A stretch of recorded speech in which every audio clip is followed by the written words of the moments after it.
এখানে খুন ঘিরে বড় সড় রহস্য, ব্যাপক রাজনৈতিক টালমাটাল বলা যায়। আর এখানে এখানে খুনের হুমকি, বাড়ির সামনে সাদা থান, কার্তুজ, এই সমস্ত কিছু রেখে গেল কারা?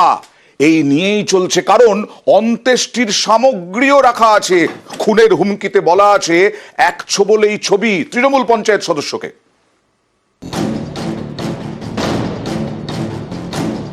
কাগজে গুলি করে মারার ছবি, ছবির তলায় লেখা এক ছোবলে ছবি।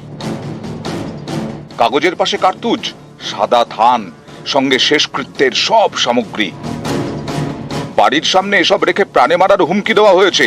চাঞ্চল্যকর অভিযোগ নওদা ব্লকের মধুপুর গ্রাম পঞ্চায়েতের তৃণমূল সদস্য মনিরুল ইসলামের। মনিরুলের বাড়ি নওদার গঙ্গাধারী এলাকায়। তার দাবি, বৃহস্পতিবার রাতে কেউ তার বাড়ির সামনে এসব রেখে গেছেন। এভাবেই তাকে প্রাণে মারার হুমকি দেওয়া হয়েছে। কে বা কারা করেছে এটা আমার জানা নেই, এটা পুলিশকে জানিয়েছি, পুলিশ তদন্ত করবে। কোথায় রেখেছিল? এটা আমার পুরোনো বাড়ির গেটের সামনে, যেহেতু নতুন বাড়িতে সিসিটিভি ক্যামেরা আছে বলে ওখানে রাখতে পারেনি, এখানে রেখেছি। কি মনে করছেন, আপনার ব্যবসায়িক সূত্রতা না আপনার ব্যবসায়িক রাজনৈতিক? সূত্রতা তো আমাদের নেই, এটা রাজনৈতিক সূত্রতাই দেখছি। আমার ছেলেরা ব্যবসা করে, বড় দোকানে কষ্ট করি, কত পরিশ্রম করি, কারোর কোনো জোর ঝামেলায় যায় না। রাজনীতি করে এটা ঠিক আছে, কেন করলো আমি এটার বিচার চাই। এই খবর পেয়ে এলাকায় যায় নওদা থানার পুলিশ। কংগ্রেস, সিপিএম, বিজেপি এরা যৌথভাবে এইভাবে মানুষের মধ্যে ভীতি আতঙ্ক তৈরি করে দিয়ে বশ্যতা স্বীকার করানোর চেষ্টা করছে। যে বা যাহারা এই ধরনের বার্তা দেওয়ার চেষ্টা করছে তা পুলিশ প্রশাসন কড়াভাবে নিশ্চিত দমন করবে। বাম আমলে নানা জায়গায় সাদা থান পাঠিয়ে হুমকি দেওয়ার অভিযোগ উঠত। 23-এর পঞ্চায়েত ভোটের সময় এরকম দেখা গেছে। এবার সেই সাদা থানে হুমকি মুর্শিদাবাদের নওদায়। মুর্শিদাবাদ থেকে প্রণব বন্দ্যোপাধ্যায়, নিউজ 18 বাংলা।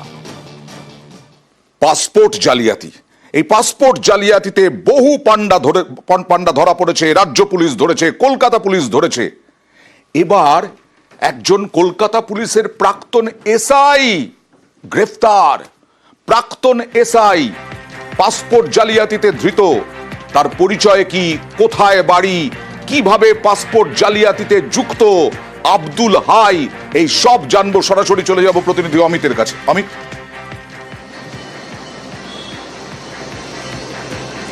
প্রথমেই তোমায় জানিয়ে রাখবো, আব্দুল হাইকে নিজেদের হেফাজতে চেয়ে ইতিমধ্যে আলিপুর আদালতে আবেদন করা হয়েছে কলকাতা পুলিশের তরফে। এই আব্দুল হাই, তিনি প্রাক্তন সাব ইন্সপেক্টর, কলকাতা পুলিশের পাসপোর্ট সেকশনে তিনি কর্মরত ছিলেন। 2024-এ তিনি অবসর নেন।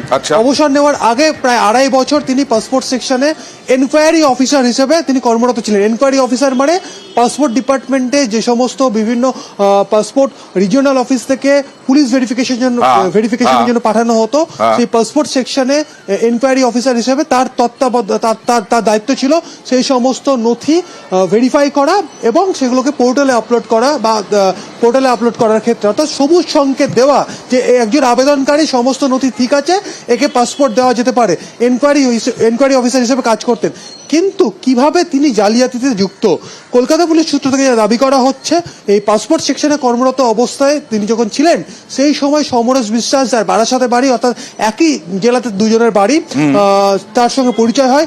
সমরেশ তাকে টাকার টোপ দেন এবং টাকার টোপ দেওয়ার পরে সে জালিয়াতির সঙ্গে যুক্ত হয়ে পড়েন। এবং যে অভিযোগ উঠে আসছে যে 150 জনের বেশি বাংলাদেশের অনুপ্রবেশকারী যাদেরকে এই সমরেশ চক্র ভুয়ো নথি দিয়ে পাসপোর্ট ইস্যু করিয়ে বিদেশে কাজের জন্য পাঠিয়েছে, সেই সমস্ত 150টি পাসপোর্টের মধ্যে 52টি পাসপোর্টের এনকোয়ারি অফিসার ছিলেন এই আব্দুল হাই। এ তথ্য উঠে আসছে তদন্তকারীদের কাছে এবং প্রতিটি পাসপোর্ট বাবদ 25,000 টাকা করে তিনি পেয়েছেন, এই তথ্য উঠে আসছে। আমরা কিন্তু দেখাচ্ছি অমিত, তার বাড়ির ছবি দেখাচ্ছি। তার যে বাড়ি উত্তর 24 পরগনায়, সেই উত্তর 24 পরগনার বাড়ি দেখাচ্ছি আমরা, কারণ তার বিরুদ্ধে অভিযোগ, তাকে আজকে পুলিশ হেফাজতে চাইছে।